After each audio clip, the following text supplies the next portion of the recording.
오늘 하나님의 말씀 열왕기하 13장에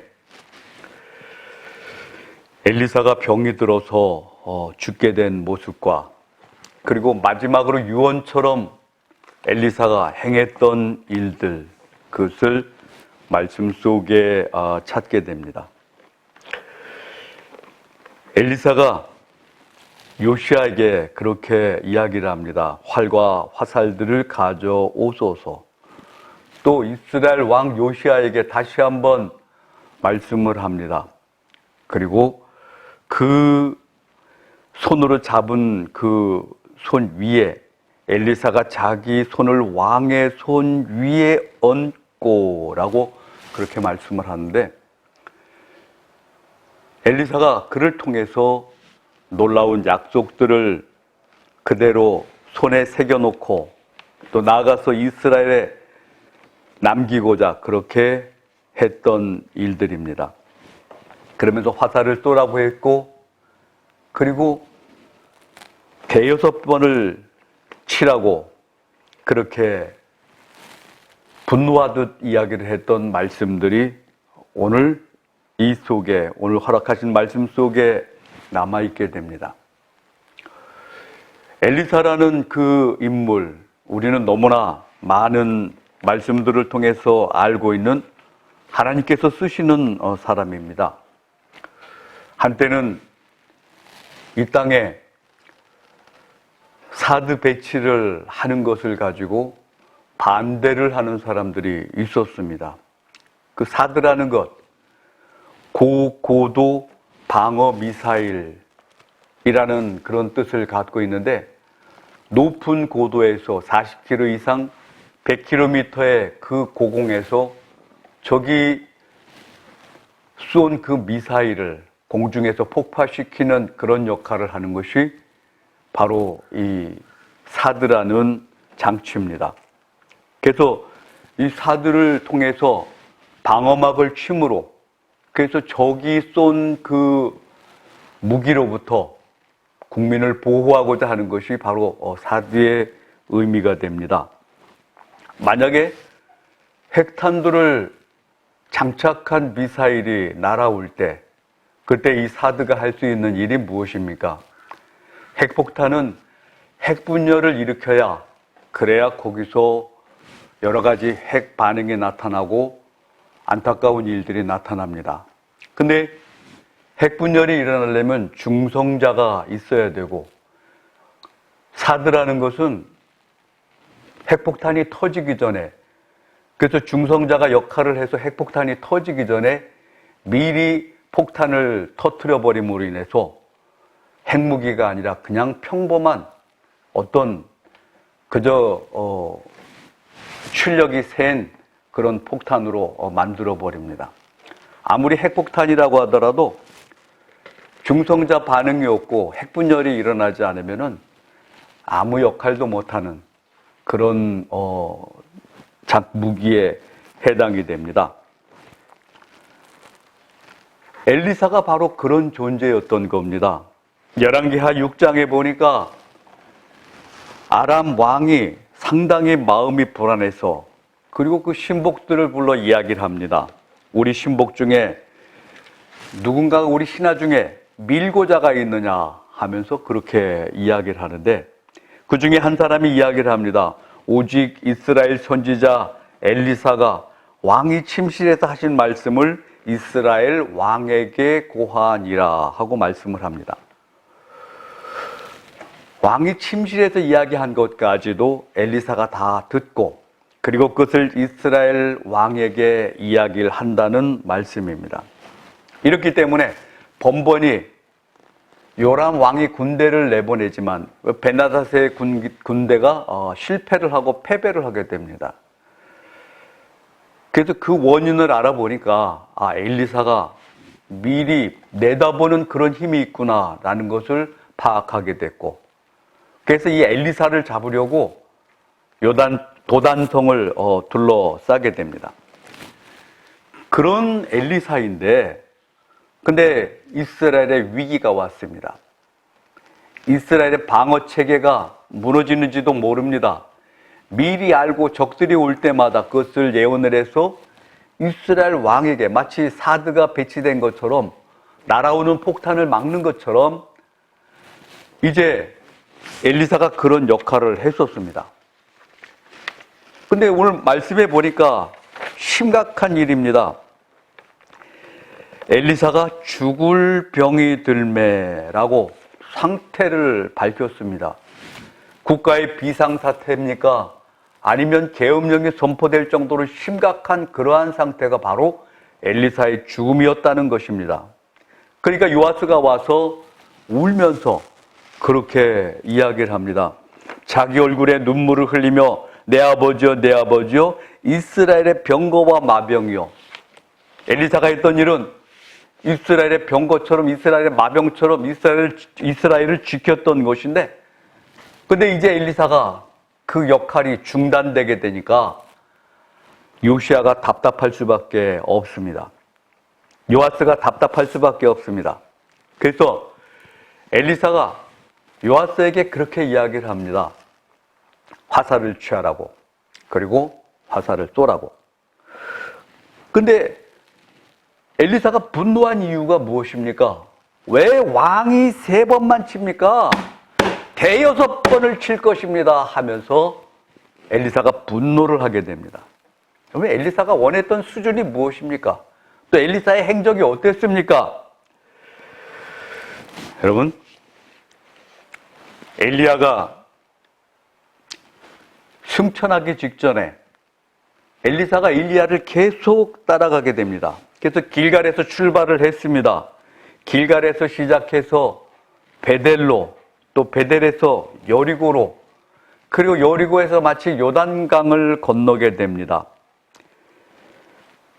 여호와께서 살아계심과 당신의 영혼이 살아있음을 두고 맹세하노니 내가 당신을 떠나지 아니하겠나이다. 이것이 엘리사가 엘리야에게 고백한 이야기입니다. 출발을 할 때마다 엘리야가 그렇게 이야기를 해요. 하나님께서 나를 베델로 보낸다. 너는 여기 머무르라. 나를 여리고로 보낸다. 너는 여기 머무르라. 계속 머무르라고 이야기를 하는데, 그때마다 엘리사가 이야기를 합니다. 여호와께서 살아계심과 당신의 영혼이 살아있음을 두고 맹세하노니 내가 당신을 떠나지 아니하겠나이다. 떨어지지 않겠다는 이야기입니다. 끝까지 가겠다는 이야기입니다. 길갈에서 출발해서 베델에서 여리고, 여리고에서 마침내 요단강을 건너고 나서, 그리고는 마침내 엘리야가 엘리사에게 이야기를 합니다. 나를 내게서 데려감을 당하기 전에 네가 내게 어떻게 할지를 구하라. 엘리사가 이르되 당신의 성령이 하시는 역사가 갑절이나 내게 있게 하소서. 엘리야가 다시 한번 다짐합니다. 그러나 나를 내게서 데려가시는 것을 네가 보면 그 일이 내게 이루어지겠다 하고 이야기를 합니다. 하나님께서 나를 데리고 가시는 것을 보면은 그 일이 내게 이루어지리라. 엘리야가 수없이 중단할 수 있도록, 중단하도록 그렇게 권면을 했었습니다. 너는 여기 머무르라. 너는 여기 머무르라. 베델로 가면서도 너는 여기 머무르라. 여리고로 가면서 너는 여기 머무르라. 그리고 요단을 건너고 나서야 그렇게 이야기를 합니다. 내게 구하라. 만약에 엘리사가 도중에 멈췄더라면 갑절에 그 성령이 하시는 역사가 갑절이나 내게 있게 하소서, 그 능력을 받지 못했을 겁니다. 엘리야는 성령의 사람입니다. 그래서 엄청난 하나님의 역사하심을 이 땅에 남겨놓은 자가 엘리야입니다. 그리고 엘리사는 엘리야의 성령의 능력을 받았는데 갑절의 능력을 간구했고, 갑절의 성령의 역사가 엘리사에게 임했던 것을 말씀은 우리에게 증거를 합니다. 그랬던 엘리사가 이제 마지막으로 유언같이 요시야가 왔을 때 요아스에게 그렇게 이야기를 합니다. 화살을 잡으소서, 쏘소서, 그리고 바닥을 치소서. 왕이 바닥을 치면서 어떻게 보면 성의 없이 쳤을지도 모릅니다. 툭툭툭 3번 치고 나니까 엘리사가 분노를 합니다. 왜 3번만 치느냐?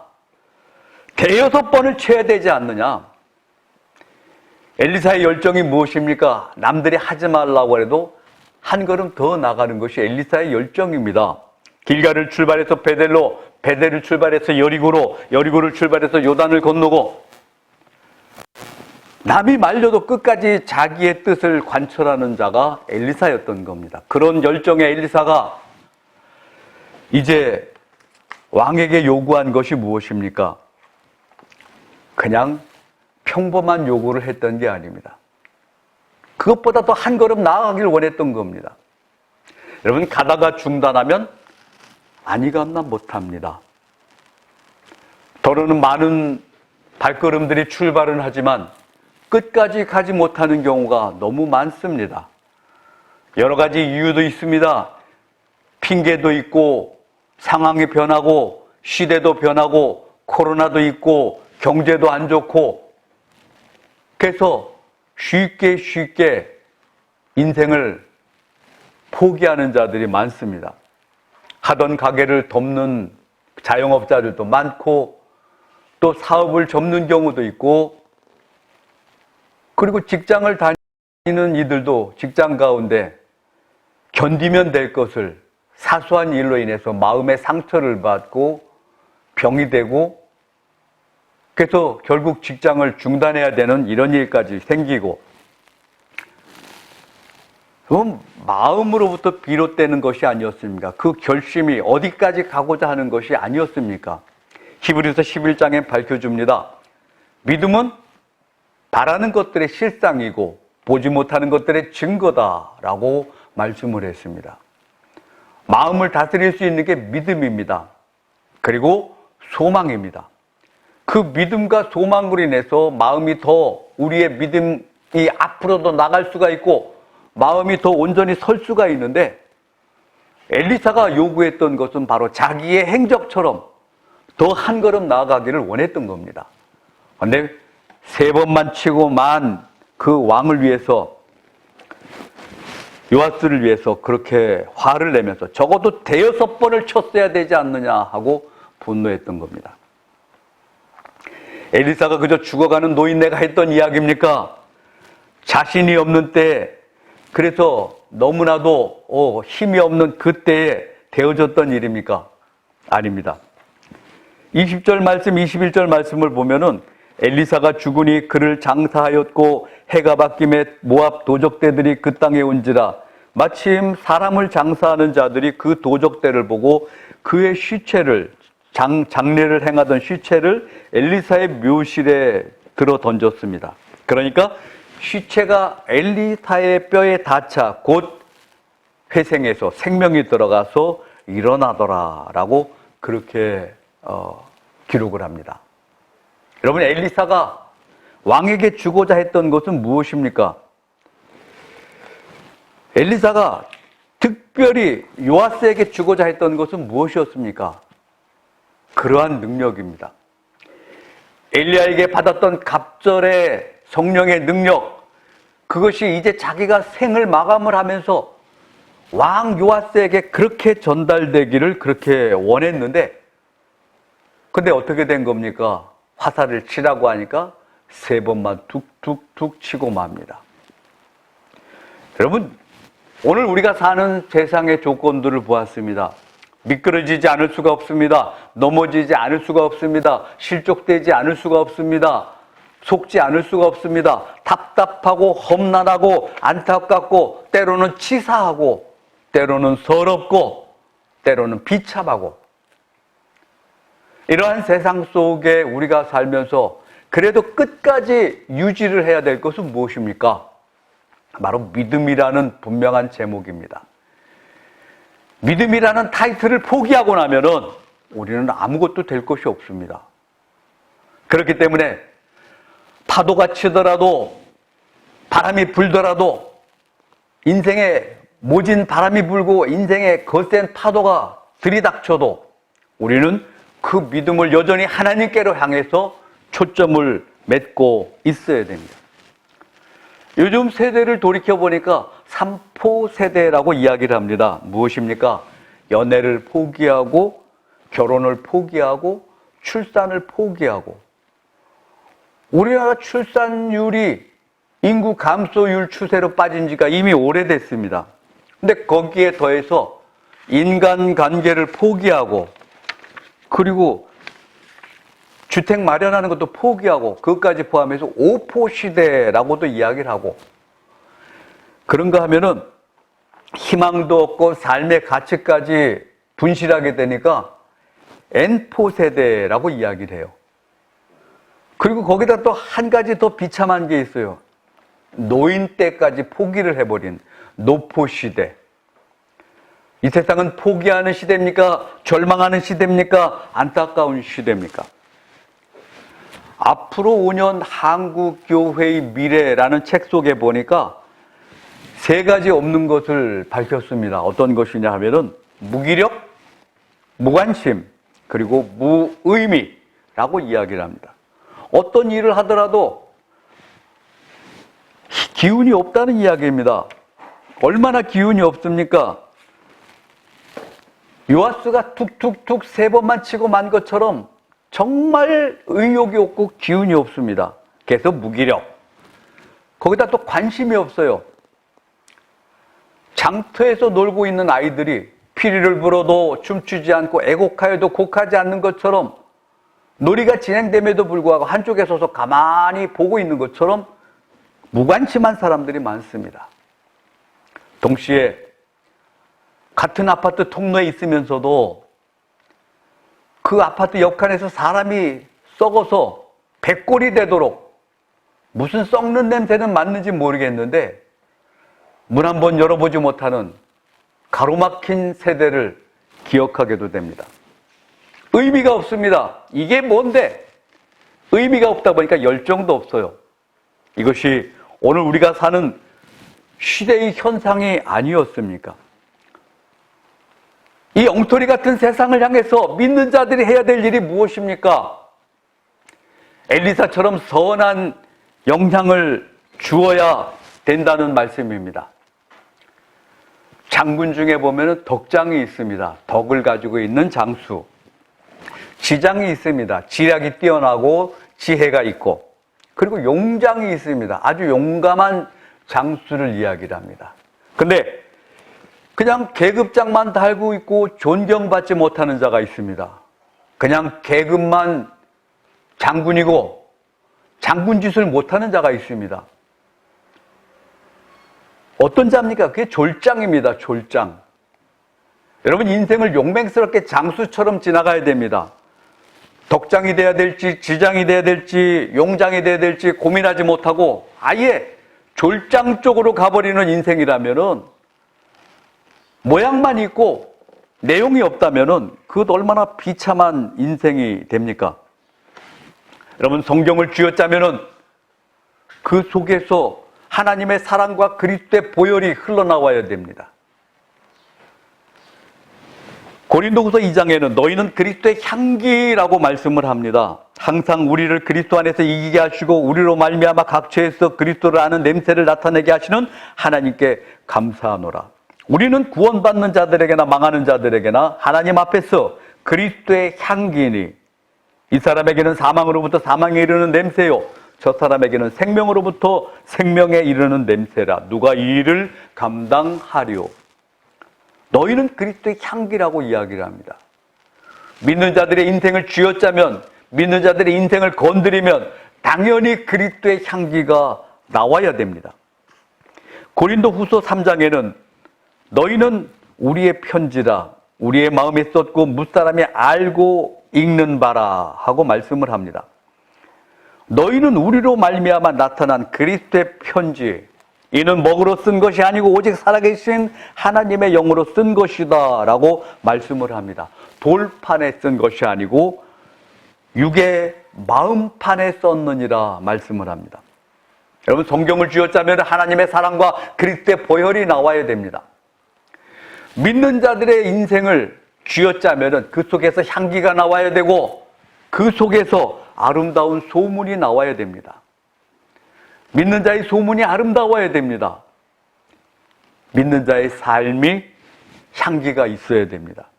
여러분, 성도라는 존재가 무엇입니까? 바로 그리스도를 닮아가는 자들이 아닙니까? 예후의 아들이 여호아하스입니다. 하나님께서 엘리야에게 예후로 통해서 이스라엘 왕으로 세우라고 말씀을 하셨고 예후를 안수했습니다.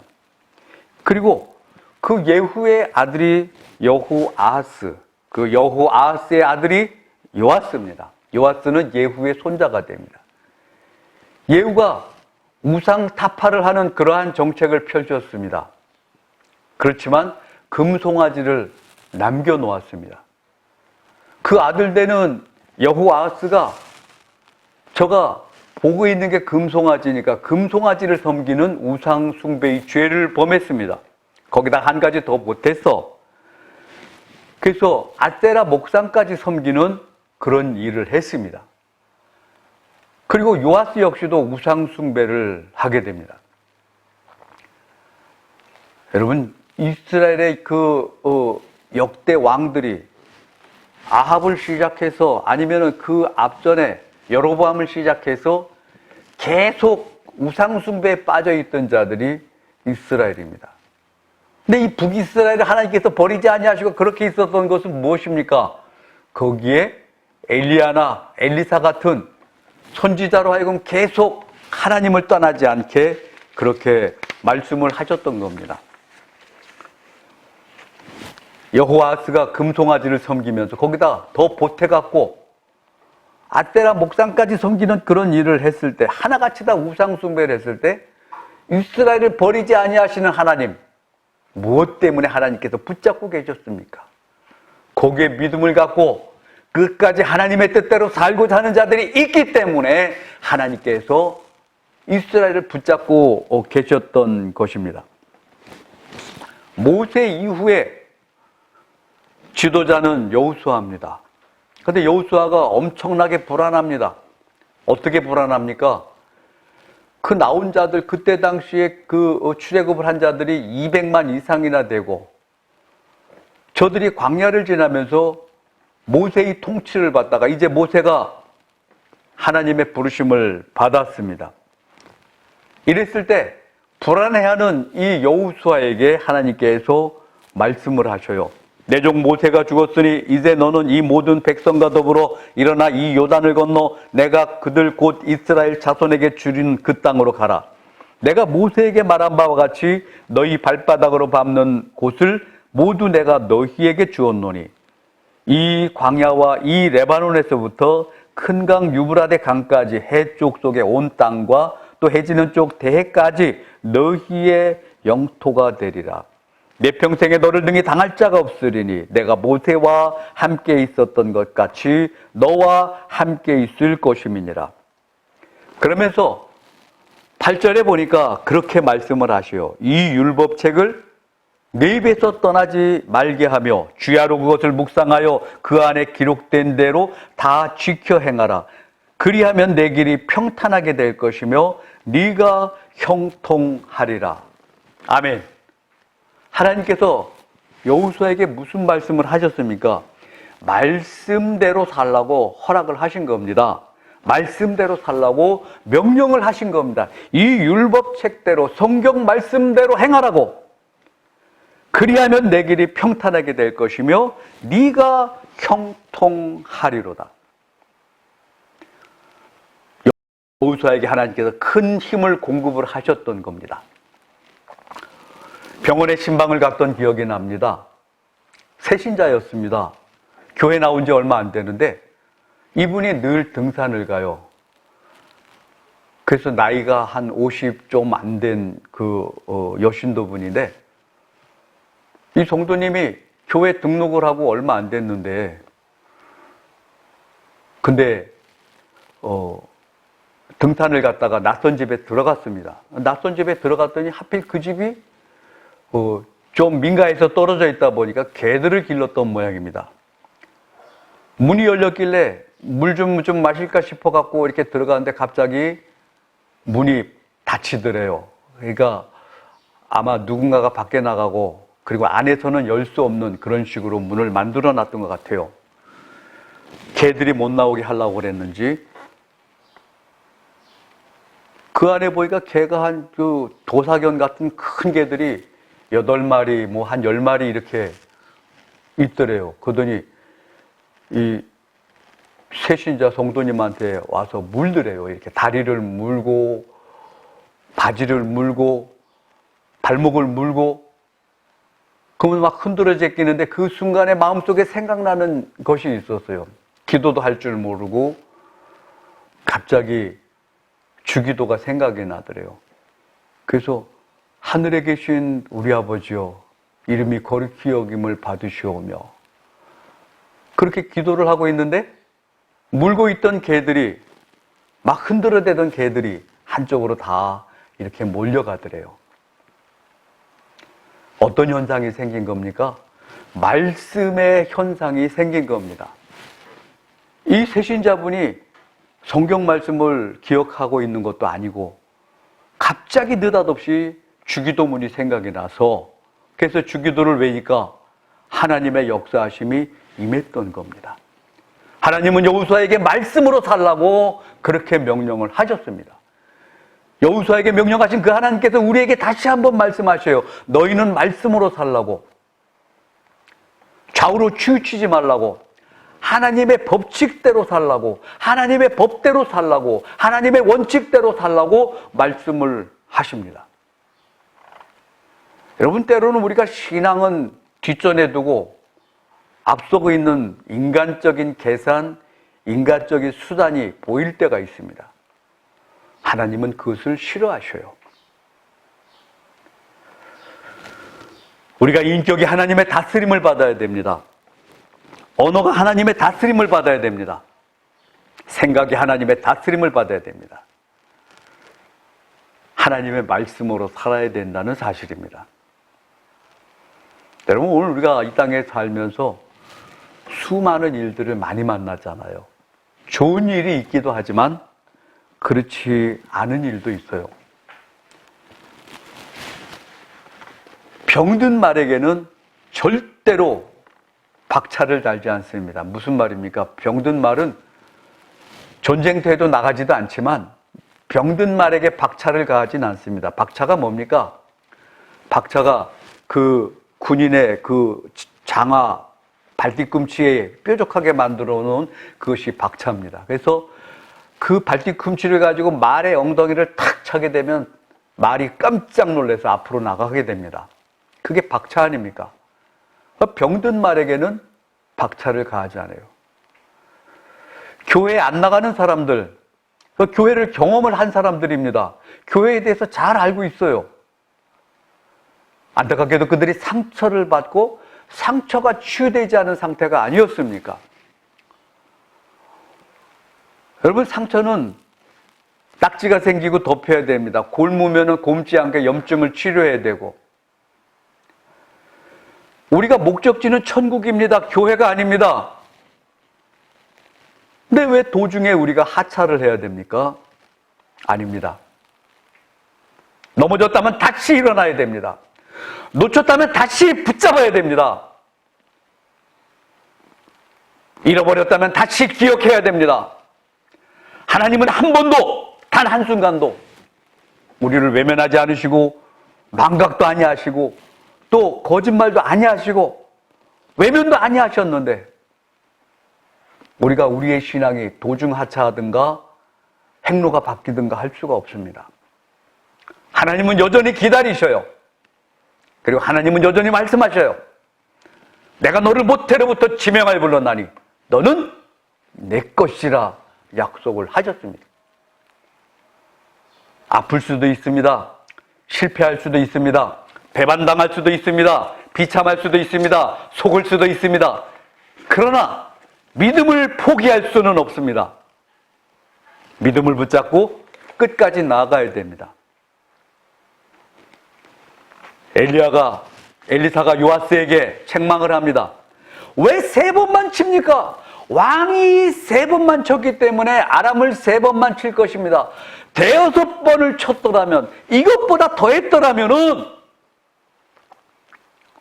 아람이 멸절할 때까지 왕이 승리를 했을 것입니다. 죽어가던 엘리야가 분노를 하면서 그렇게 이야기할 때 그 심각함이 무엇입니까? 하나님은 우리에게 다시 한번 일으키셔요. 하나님은 우리에게 다시 한번 말씀하셔요. 하나님은 우리에게 다시 한번 재촉하셔요. 일어나라! 일어나라! 함께 가자.